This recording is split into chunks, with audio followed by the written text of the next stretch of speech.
Good evening, good morning, good afternoon, fellow Blues. How are you doing today on Monday the 17th of March? 2 days after City drew 2-2 against Brighton. This is 5 things that we learned from that disappointing result. A game that I still feel was a fair score and not a disaster that a lot of people have sort of painted it out to be. And just a decent game of football, you know, again with two good sides, not two great sides, which is weird given that City were always a great side, but we're not anymore.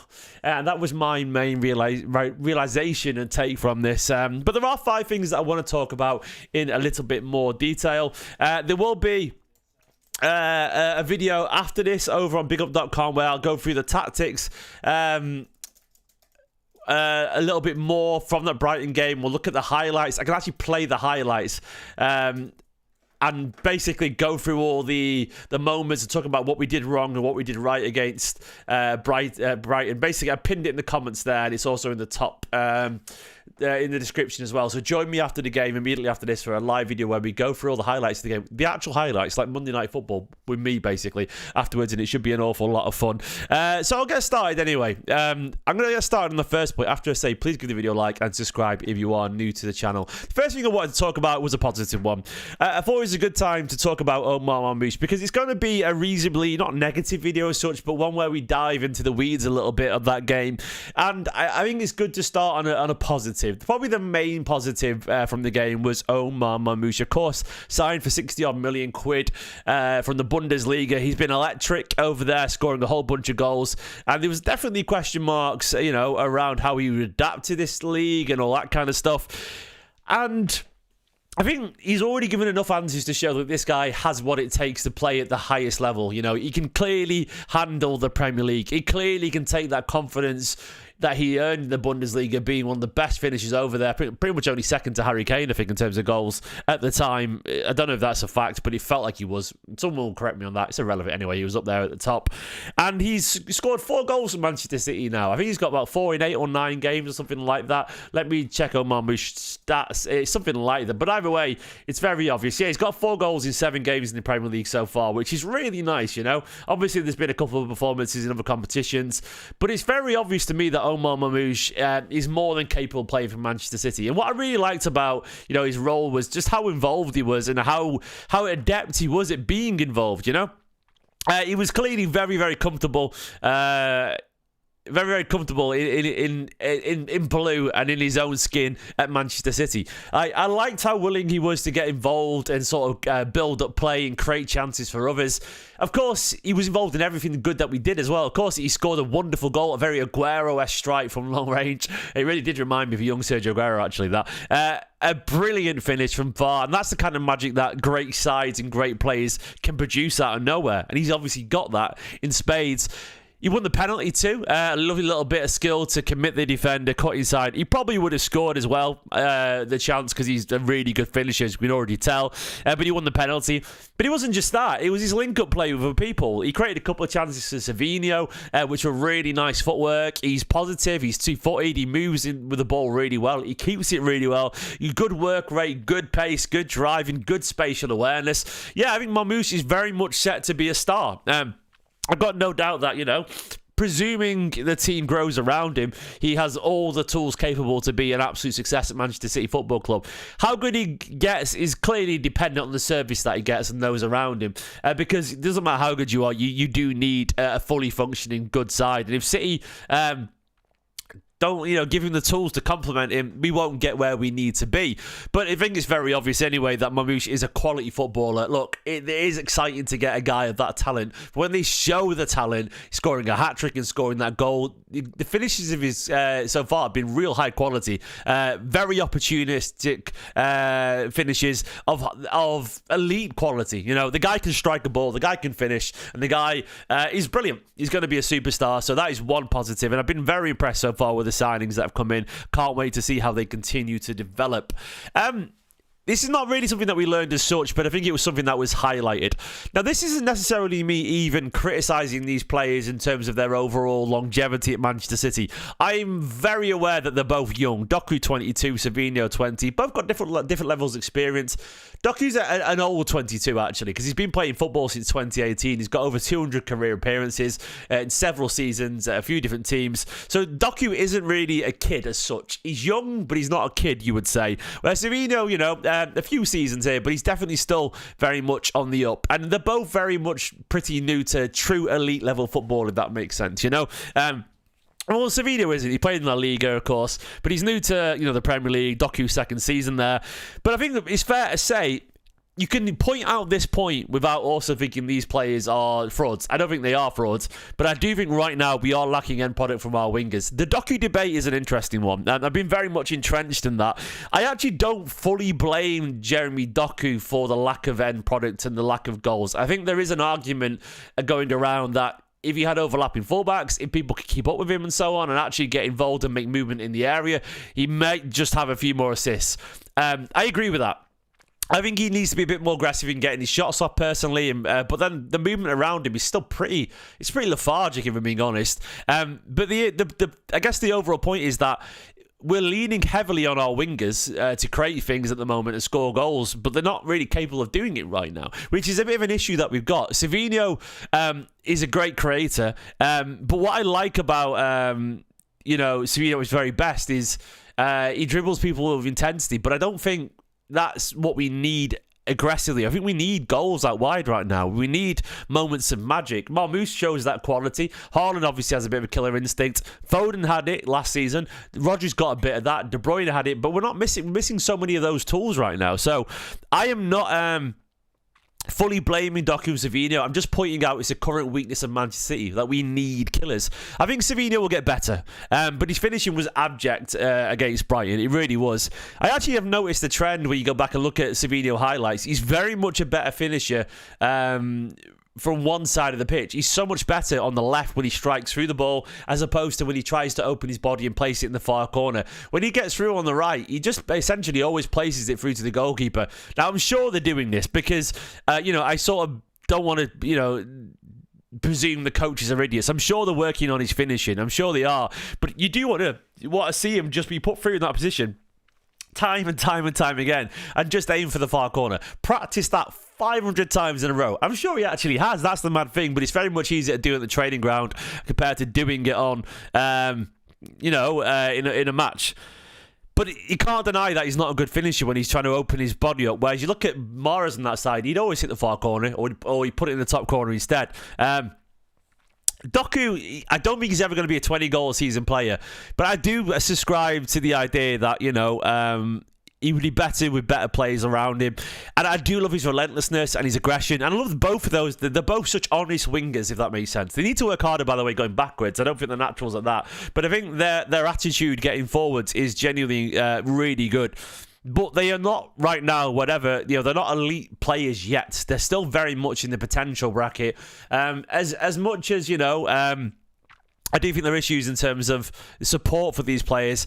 I can't help but feel that, if Mahrez was in the exact same position, you would have 5 to 10 more goals than Savinho. And I feel like if Sterling was peak Sterling, and you can say what you want about Sterling, but peak Sterling was getting 25 plus goals every for 2 or 3 seasons in a row, and he was cutting in and killing it into the far corner more often than not. Sterling's issue was not more often than not. Sterling's issue was when he went through a goal, when you have to think about it, he was a bad finisher. But when he was cutting in, he was really good, for his long range shots and all that kind of stuff. And he would be getting shots off even at even with City didn't have the movement, because Doku seems to.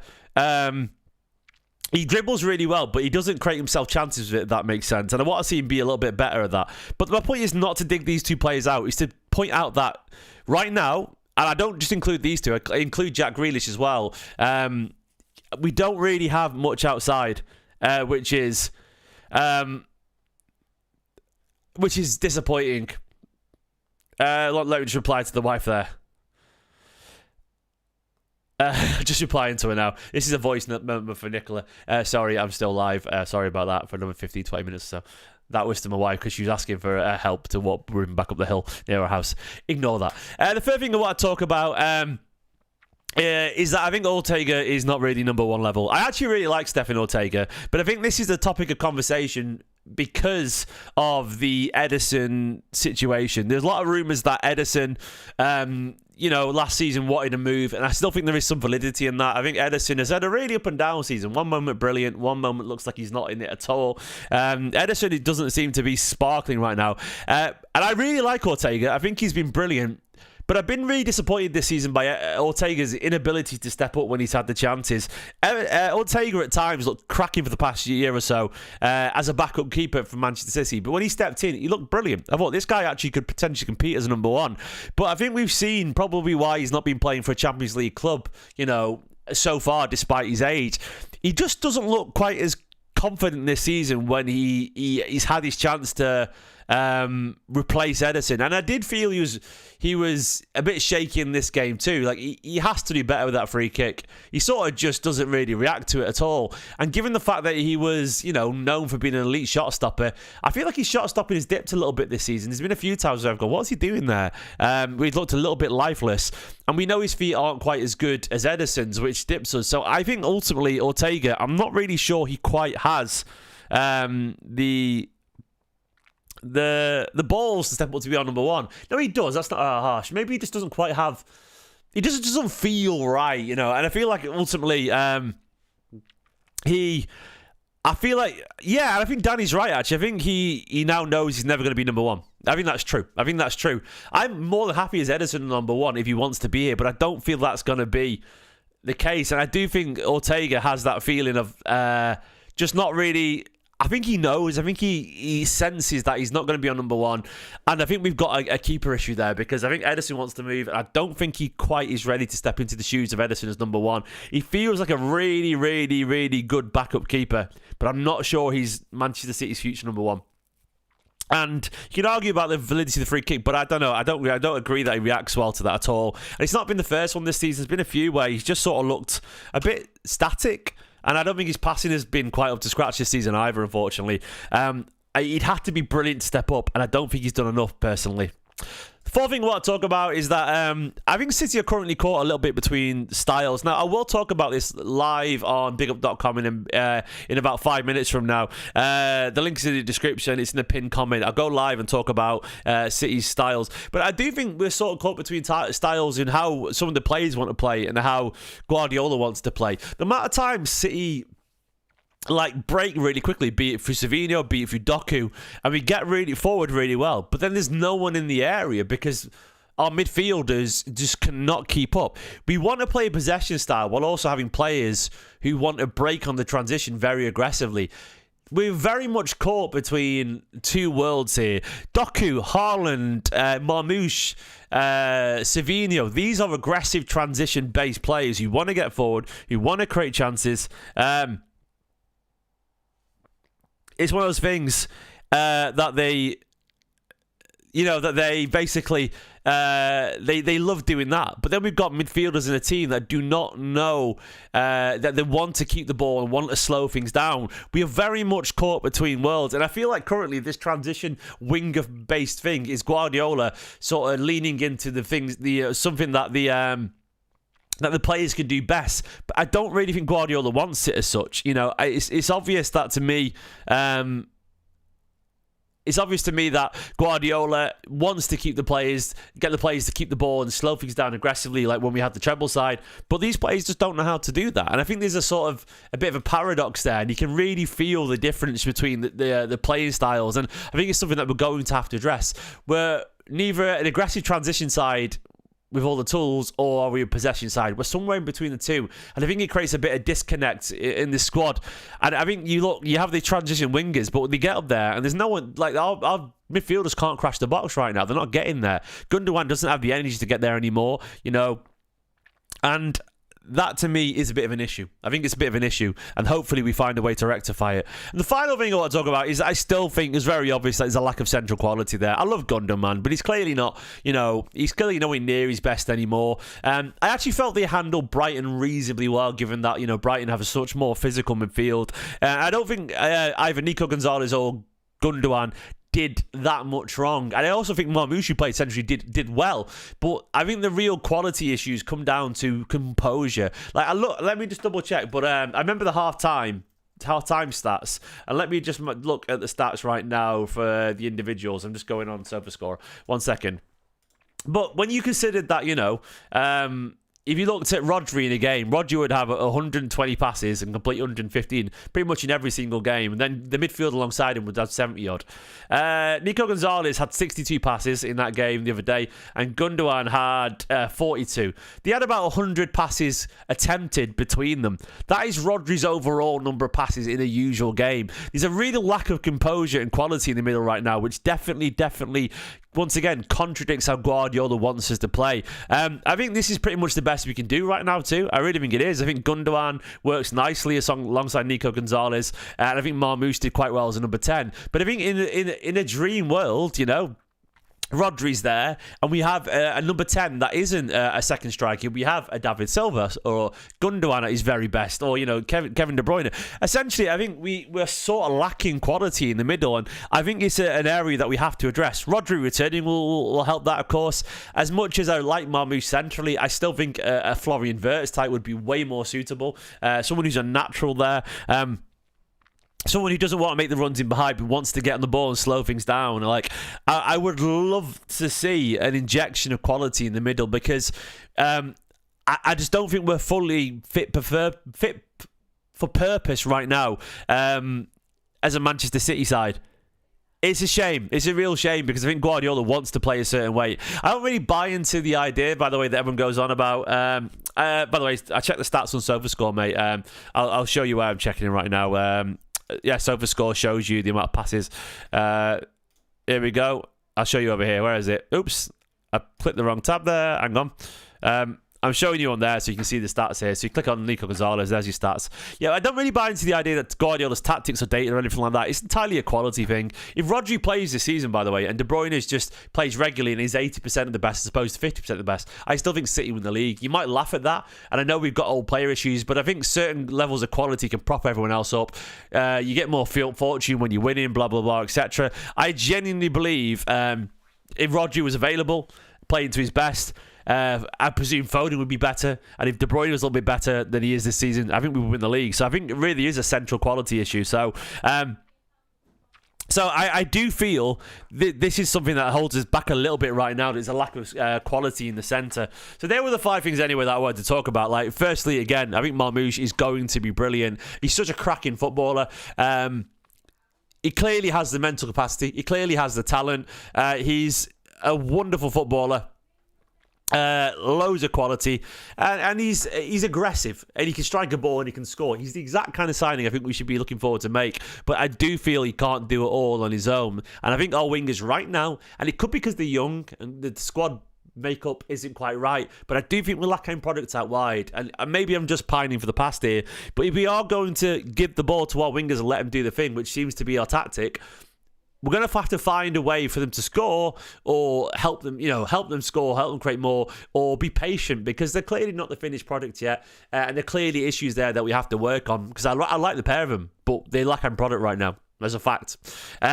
Ortega, I still don't think is number 1 level. I think there's enough question marks around him. I was really hoping this season to step up a little bit, and try and step into the shoes of Ederson, who clearly was a bit more out than in at the start of the season, but I'm not really convinced he's done that so far, which is a crying shame. I think we're caught between styles and caught between worlds. I want City to be better, but I think we're fighting this urge to be a transition side while also wanting to be, a side that plays through the middle and keeps the ball nicely and composed. It just doesn't work, and we have to find that balance again. Lean either way, but you can't have both, unfortunately. And as I was saying before, I think there's a lack of quality in the centre. Guys, I will be live over on bigup.com showing the highlights from the game and going through them with you guys. Please do join me over there in a minute or so's time, where I can play the highlights so we can carry on this tactical discussion. Guys, thanks for watching this video. Give the video a subscribe if you're new to the channel. Like the video as well. And I'll see you live on bigup.com/Esteemed Kompany. Please come and join me. It's a great platform. And watch me go through the actual highlights from the game. It should be an awful lot of fun. Bye-bye. Love you all loads. Up the Blues.